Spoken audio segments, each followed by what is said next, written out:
안녕하세요. 참새 예수 홍정수입니다. 유튜브에서는 답을 가르쳐 줘야지 질문을 던지면 안 된다 그러는데, 그런 의미에서 유튜브는 제 체질은 아닌가 봐요. 그렇지만 여러분이 구독해 주시고 좋아요도 해 주시면 새로운 길을 개척할 겁니다. 질문이 저는 대답보다 더 중요하다고 생각합니다. 왜냐하면 어떤 질문이든지 그 대답은 여러분이 찾아내셔야 되고 채점도 여러분이 하는 겁니다. 세상은 질문을 던지고 채점하는 사람이 따로 있죠. 그거는 갑질들 하는 세상에서 여러분은 영원한 을입니다. 그러나 이 유튜브 교실에서는 우리 모두가 갑입니다.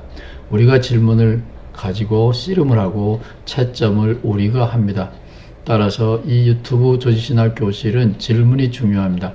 오늘의 질문은 처음 들어보시는 분도 더러는 있을 거고, 신학교를 다니시는 분은 그거 내가 알지 이렇게 말씀하실 겁니다. 오늘의 질문은 마가복음, 신약성서 복음서가 4권이죠. 그러나 복음서는 그 이외에도 여러 개가 있습니다. 많이 있습니다. 어쨌든 저는 마가복음을 제일 좋아합니다. 왜냐하면 제일 처음 쓰여졌기 때문에, 기억이 그래도 생생할 때 쓰여진 책이기 때문에 그렇습니다. 그런데 마가복음이 16장까지 있는데 학자들은 16장은 안 읽어요. 15장 8절인가 거기서 끝났다라고 보는데, 어쨌든 그거는 성서학자들의 관심이고요. 저는 마가복음을 평생 제일 좋아하는 책이었습니다. 그런데 마가복음이 만약에 사고가 생겨서 마가복음 1장과 2장만 남고 그 뒤에 있는 모든 이야기들은 불타 없어졌다면, 영원히 없어졌다면 여러분의 예수님 신앙은 건재하실 건가요? 대답: 저에게는 전혀 지장이 없습니다. 여러분은 부활도 있어야 되고 십자가도 있어야 되고 뭐 등등등등등 얘기가 나올는지 모르지만 저는 그런 생각을 안 합니다.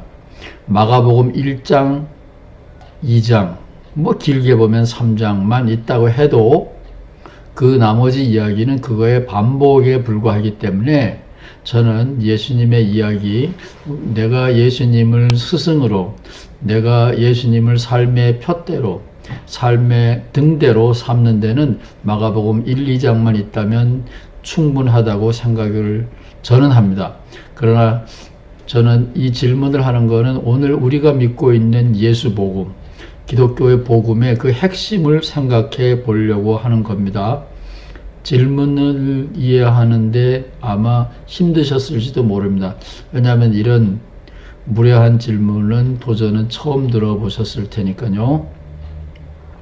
마가복음 1장, 2장에 뭐가 있는지 성경을 가지고 계신 분들은, 혹은 스마트폰을 가지고 계신 분들은 쭉쭉쭉쭉 넘기시면서 거기에 중요한 제목만 한번 보시기 바랍니다.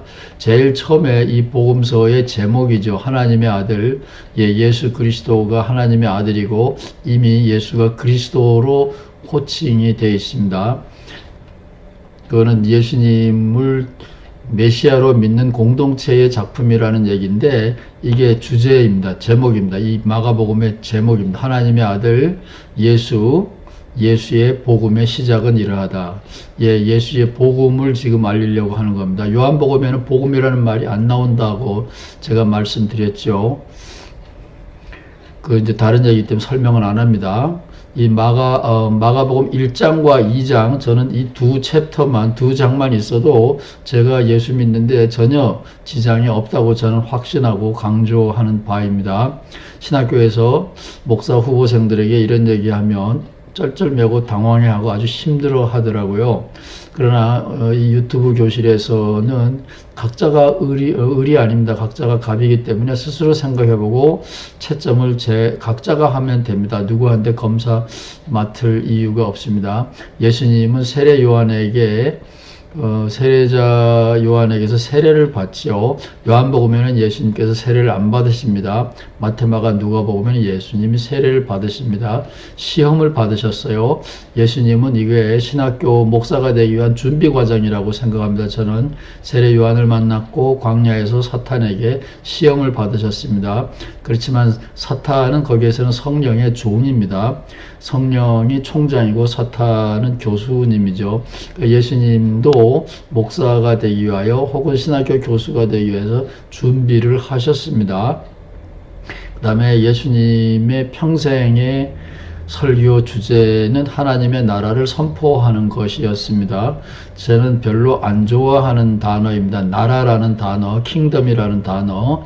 저는 그거 별로 안 좋아하는데 저는 그거는 강원도 촌놈이라서 그렇습니다. 동강원도는 이 서쪽, 대관령 서쪽에서 일어나는 일에 별로 영향을 못 받는 영원한 빈촌이라 그럴까요?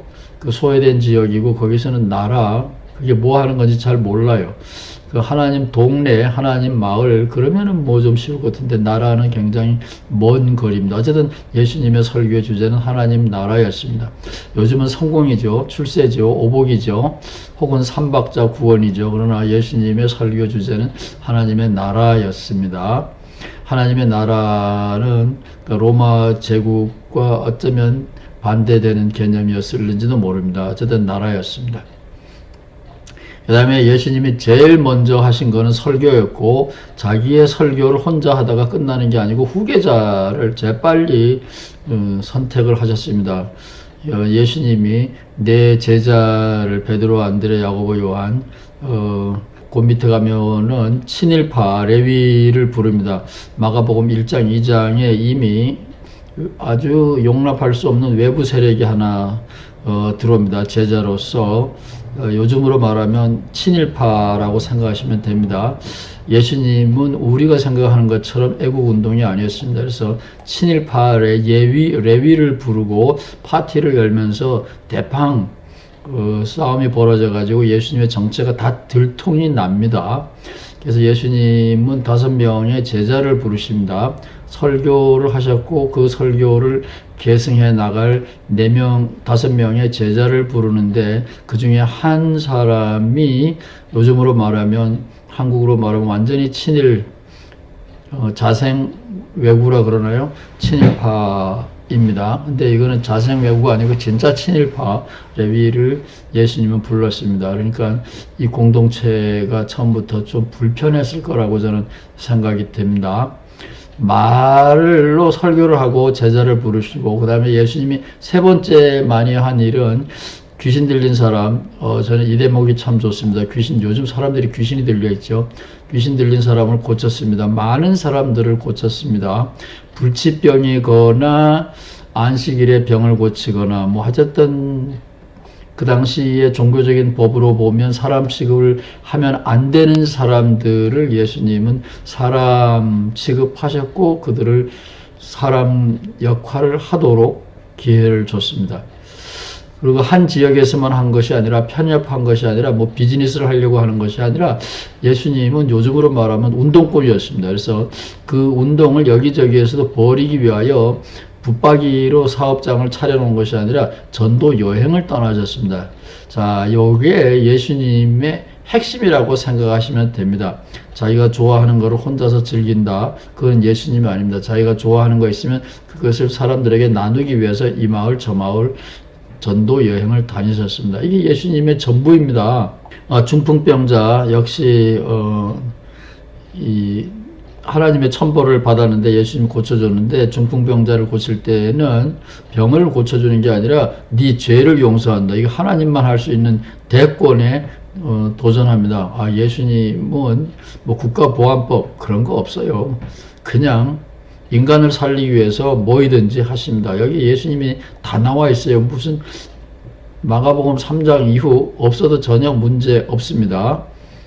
그 다음에 이렇게 안식일에 병을 고치고 또 이삭을 잘라 먹습니다. 노동을 한 겁니다.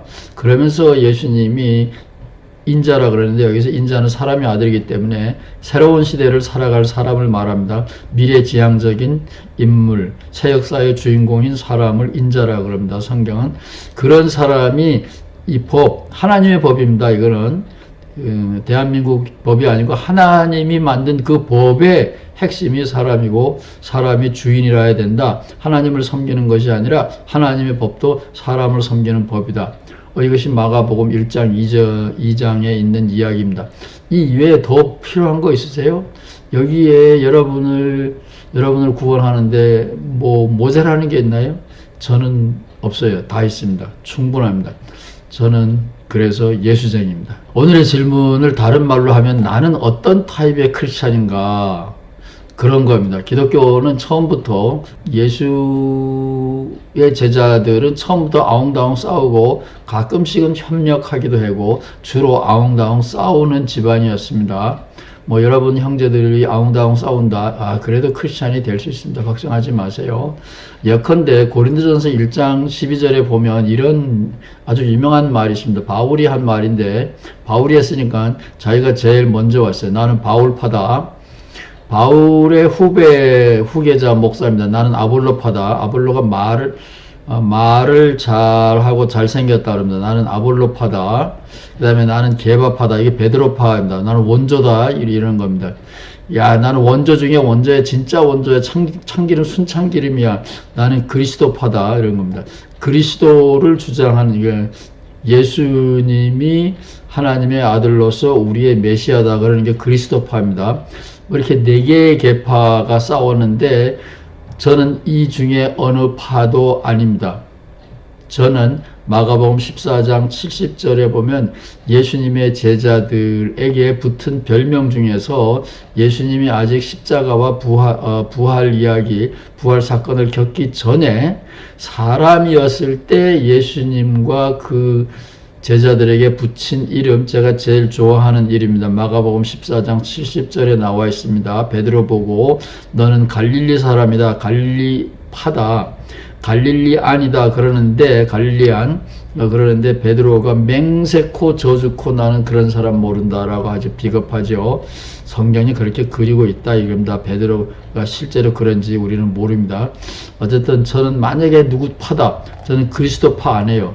홍정수는 갈릴리파입니다. 갈릴리안, 갈릴리 사람입니다. 그래서 제가 지금도 운영하고 있는 신학교가 갈릴리 신학교입니다.